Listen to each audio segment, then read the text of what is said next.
L'objectif d'OISA, c'est d'aller à la rencontre des initiatives innovantes dans des questions humaines, sociales, qui sont dans la coopération. Un autre temps qui est plutôt pour ressortir les méthodes et construire aussi des méthodes. Et un autre temps que c'est pour la transmission. Et cette transmission, c'est soit avec l'accompagnement, comme est-ce qu'on fait avec HAV, ou bien pour former des personnes qui pourraient être susceptibles de transmettre ça. HAV, c'est un groupe de personnes très surprenantes. À moi, me permet beaucoup grandir en tant que professionnel.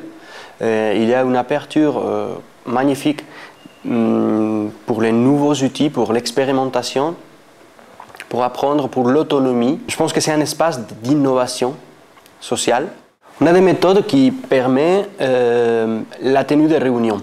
Ils vont faciliter le temps de travail, ils vont rendre plus efficace ces temps-là, plus conviviaux, et ils vont aussi faciliter sortir du toujours la parole.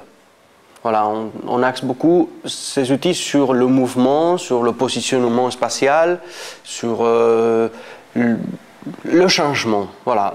Ici avec HAV, on aime beaucoup s'en servir du fishbowl et des variations de cet outil. Et il consiste à utiliser l'espace et on a une question. Quelqu'un qui croit avoir un avis assez tranché va se positionner dans un lieu. Et en entendant ça, quelqu'un qui pense avoir un avis qui est opposé se positionne à l'opposé. Tout se passe à l'intérieur d'un cercle constitué par tous les participants. Les gens passent à l'intérieur et progressivement, des personnes qui veulent apporter leur avis passent à l'intérieur du cercle, ils vont se rapprocher plus ou moins de ces deux avis, ou ils vont créer un troisième avis.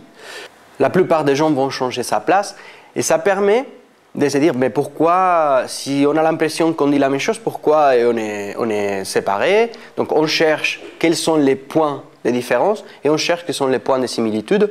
Ça permet aussi de ne pas répéter plein de fois la même chose, que tout le monde lève la main et dit la même chose qui a déjà été dite.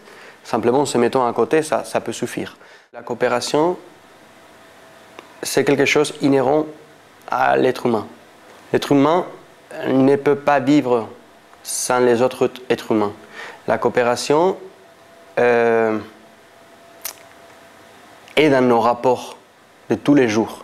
Ce que j'aime bien, c'est un tout simple que je reproduis aussi dans d'autres cercles. C'est le bâton de parole qui circule jusqu'à ce qu'on n'ait plus rien à dire.